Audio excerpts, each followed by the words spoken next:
오늘 우리에게 주시는 하나님 말씀은 요한계시록 8장 1절에서 3절까지 말씀입니다. 우리 함께 한 목소리로 합독하겠습니다. 시작. 일곱째 인을 떼실 때에 하늘이 반시간쯤 고요하더니 내가 보매 하나님 앞에 일곱 천사가 서 있어 일곱 나팔을 받았더라. 또 다른 천사가 와서 제단 곁에 서서 금향로를 가지고 많은 향을 받았으니 이는 모든 성도의 기도와 합하여 보좌 앞 금제단에 드리고자 함이라. 아멘.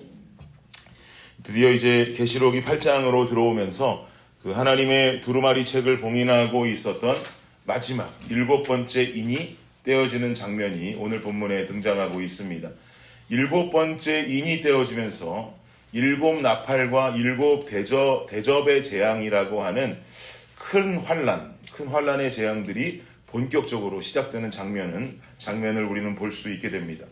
그런데 이 일곱째 인의 봉인이 풀어질 때 참 재미난 것이 1절 말씀을 보시면 일곱째 인을 떼실 때에 하늘이 반시간쯤 고요했다 그럽니다. 하나님의 침묵이 있었다는 거죠. 도대체 왜 하늘이 이렇게 30분가량 고요하고 하나님께서는 30분 동안, 반시간 동안 침묵하는 모습을 보이고 계시는 걸까요? 하나님의 침묵하심에는 이유 없는 침묵의 시간은 없습니다. 구약성서가 끝나고 신약성서가 시작되는 중간에 비어있는 400년의 시간이 있다고 제가 몇 번 말씀드렸지요. 이 시간을 중간기라고도 부르고 하나님의 침묵기라고도 부르게 되는데요.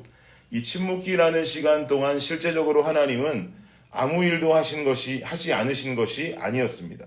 이 땅에 복음이 전파되기 위한 준비를 해두셨고, 그리고 가장 중요한 예수 그리스도의 초림을 준비하셨습니다.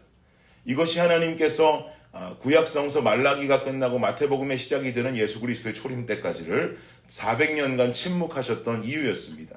준비기간이었다는 말이죠. 이처럼 일곱 나팔의 재앙이 시작되기 전에 임한 30분간의 고요함, 이 하나님의 침묵함 또한 일곱 나팔과 일곱 대접의 재앙이 시작되기 전에 하나님의 역사하심을 준비하고 있는 시간입니다. 그렇다면 이 시간, 이 30분간의 시간 동안 성도들이 해야 할 일은 무엇인가? 30분이라고 말하는 이 시간 동안 성도들이 할 수 있는 일은 무엇인가? 3절 말씀을 보시면요. 한번 읽겠습니다. 시작. 또 다른 천사가 와서 제단 곁에 서서 금향로를 가지고 많은 향을 받았으니 이는 모든 성도의 기도와 합하여 보좌 앞 금제단에 드리고자 함이라. 모든 성도의 기도와 합하여 라고 지금 말합니다. 일곱 나팔의 재앙이 시작되기 전 하나님의 침묵이 흐르고 있는 이 시간 동안 성도들이 해야 될 것은 다른 것이 아닌 기도라는 것이죠. 예수를 믿는 자들은 하나님을 경외하는 마음으로 하나님의 역사를 기다리면서 그들의 신앙을 하나님 앞에 기도함으로 고백해야 될 것이고요. 또 불신자들도 회개하고 회심하면서 하나님 앞으로 돌아올 수 있는 기회의 시간이 주어지고 있는 것입니다. 바로 일곱째 인이 떼어지기 전까지 우리에게 보여지는 하나님의 인내하심의 사건인 거죠. 하나님의 마음은 심판을 통해서 자녀들이 싹 다 죽기를 원하고 지옥불에 떨어져 죽기 원하는 그 마음이 아니십니다. 디모데전서 2장을 보면요, 하나님의 마음이 정확하게 표현이 되는데요. 제가 2장 4절 말씀 한번 읽어드릴게요. 하나님은 모든 사람이 구원을 받으며 진리를 아는 데에 이르기를 원하시느니라 라고 말씀하십니다. 하나님은 이처럼 모든 사람들이 구원을 받고 진리 안에 거하기를 원하시는 분이기 때문에 일곱 나팔, 일곱 대접의 큰 재앙들이 임하기 전에 앞서서 마지막까지 예수를 믿음으로 구원받는 성도들의 숫자가 더 늘어나기를 바라신다는 것이죠. 지금까지 우리가 이 성경을 보면서도 베드로후서 3장 말씀을만 보아도 하나님께서 지금 이 땅으로 그 예수 그리스도의 재림이 더디 이루어지고 있는 이유가 바로 하나님의 사랑 때문이라고 말하지 않습니까? 한 영혼이라도 더 구원하기 원하시는 하나님의 그 마음, 그 사랑 때문에 예수 그리스도의 재림이 더디 오고 있는 것이다 라고 그 성경에도 말하는 것처럼 구원받는 성도들의 숫자가 더 늘어나기를 하나님은 바라시는 거예요. 심판으로 싹 다 쓸어버리려는 것이 아니라 주님 앞으로 회심하고 돌아오는 자들이 있기를 바란다는 것이죠. 이런 하나님의 인내하심은 반시간 동안으로 마무리되는 것이 아닙니다. 그 시간만 기회가 주어지는 게 아니에요. 이어지는 8장 7절 말씀 한번 보십시오. 7절 말씀 7절 읽겠습니다. 시작. 첫째 천사가 나팔을 부니 피 섞인 우박과 불이 나와서 땅에 쏟아짐에 땅의 3분의 1이 타버리고 수목의 3분의 1도 타버리고 각종 푸른 풀도 타버렸더라. 아멘. 드디어 지금 첫째 천사가 나팔을 불면서 7나팔에 지금 재앙이 시작되는 장면인데요. 첫째 천사가 나팔을 부니까 어떤 현상이 일어납니까? 피 섞인 우박과 불이 나와서 땅에 쏟아졌다는 거예요. 지금 굉장히 피 섞인 우박과 불이 나와서 땅에 쏟아지는 그 모습이 얼마나 무섭습니까? 그죠? 그런데 굉장히 무서운 모습 속에 참 재미난 장면이 나오는데, 재미난 것이 뭐냐면 땅의 3분의 1이 타버리고 수목의 3분의 1이 타버렸다는 거죠.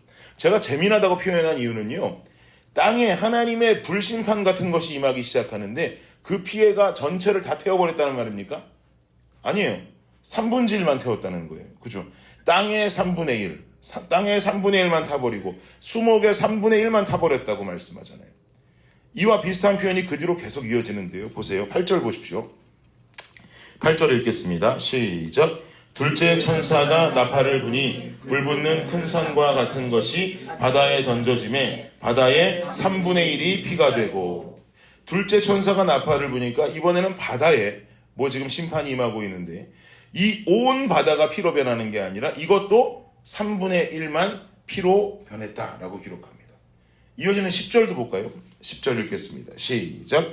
셋째 천사가 나팔을 부니 횃불 같은 자칫하는 큰 별이 하늘에서 떨어져 강들의 3분의 1과 여러 물샘에 떨어지니.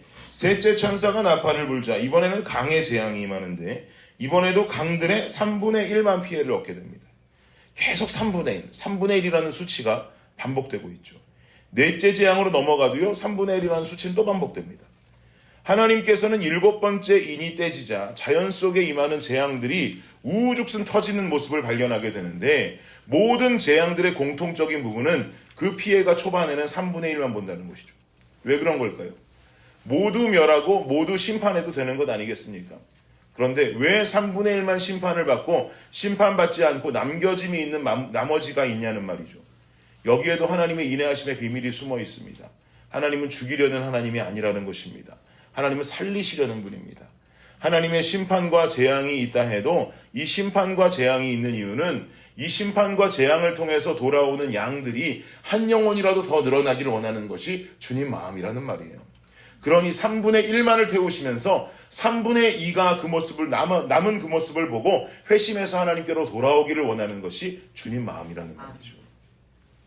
사랑하는 여러분, 하나님 가르침 중에서 최고의 역설은 바로 이것입니다. 하나님의 심판과 경고가 있는데 그 이유가 뭐냔 말이에요. 심판과 경고를 통해 성도들이 주님 앞으로 돌아오기를 원하시는 것, 이것만이 주님의 인내하심의 이유가 되는 것이죠. 7나팔의 재앙은 미래에 일어나게 될 하나님의 심판의 모습이겠지만, 이것을 미래에만 국한지어서 생각하고 해석할 것이 아니라 현재 우리가 살아가고 있는 세상 속에도 적용해야 하는 메시지로 여겨야 합니다.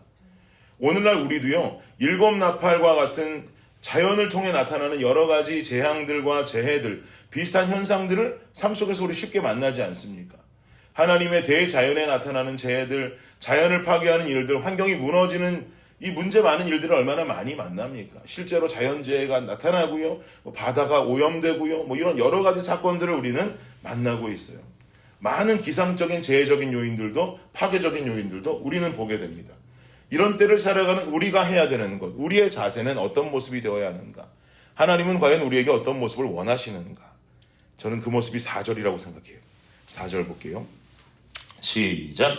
향연이 성도의 기도와 함께 천사의 손으로부터 하나님 앞으로 올라가는지라. 아멘. 성도의 기도입니다. 이런 이 세대 가운데, 이런 시대 가운데 하나님께서 성도들에게 원하는 모습은 기도함이에요. 성도의 기도와 함께 천사의 손으로부터 하나님 앞으로 올라가는지라. 이런 어려운 세상들, 어지러운 세상 속에 우리가 주님 앞에 드리는 그 모든 기도가 하나님 앞으로 올라간다는 말이죠. 우리가 이럴수록 더 주님 앞에 부르짖어야 되고요, 우리의 신앙을 더욱 결단해야 될 줄을 믿습니다. 이런 징조가 나타날수록 우리는 더욱 하나님을 찾고 주님 앞에 부르짖어야 하는 것이죠. 하나님은 기도하며 하나님과 친밀하게 나오는 상징적인 14만 4천, 그리고 큰 무리들을 원하고 계십니다. 그리고 약속하시기를 그 무리들은 끝내 지킨다고 약속하셨어요. 세상 속에서는 참 이해할 수 없는 일들이 많이 나타납니다. 우리가 작금에 바라보고 있는 대한민국의 현실도 마찬가지죠. 여러분, 우리가 뭐 자연적인 폐해들, 자연적인 문제들만 가지고 거기서 하나님의 심판의 때다, 지금 어지러운 때다라고 볼 것이 아니라 우리가 이해하지 못하게 일어나고 있는 이 모든 일들, 오늘날 일어나고 있는 대한민국의 아픈 현실들, 이 모든 것들 속에서 성도들이 해야 되는 모습, 하나님 원하시는 모습은 기도하는 모습인 줄을 믿습니다. 여러분, 개인적인 기도도 해나가시지만 오늘날 우리 성도들이 해나가야 되는 분명한 사명은, 그리고 대한민국 국민된 사명은 이 한국 땅을 위해서 기도하는 것입니다. 오늘도 기도하실 때에 이 아프고 분열되고 갈라지고 있는 한국 땅을 위해서 기도할 수 있는 우리가 되었으면 좋겠습니다. 그래서 블레싱이 진정 블레싱일 수 있는 이유는 오늘 기도하는 자로 서 있어서 하나님과 친밀한 성도로 살아가는 것, 하나님과 대화할 수 있는 성도로 살아가는 것, 이것이 바로 우리가 이 시대에 누릴 수 있는 진정한 블레싱이 되기를 예수님의 이름으로 축복합니다. 기도하겠습니다. 주님, 감사합니다. 우리에게 나타날 7번째 재앙이 언제 어떻게 벌어질지 우리는 알 수 없지만 오늘날을 살아가면서도 이와 비슷한 현상들을 우리는 충분히 많이 만나게 됩니다. 그리고 작금의 대한민국의 현실들을 보면서 너무나 마음 아프고 속상한 것이 우리의 마음입니다. 우리가 함께 기도할 때에 하나님께서는 우리의 기도 소리를 듣기 원하시는 분인 줄을 우리가 말씀을 통해서 다시 확인합니다. 우리가 함께 기도하며 이 대한민국의 아픈 현실과 또 이 혼란한 이 세상 속에서 기도할 수 있는 그리스도인들이 더 한 사람 한 사람 늘어날 수 있게 하여 주시옵소서. 우리 블레싱 교회 새벽 예배를 통하여서도 기도하는 자들의 기도 소리를 주님께서 들으시고 이 시대 속에서 우리를 더욱더 충만히 기도하는 자들로 하나님께서 세워가 주시옵소서. 감사합니다. 예수님의 이름으로 기도드립니다. 아멘.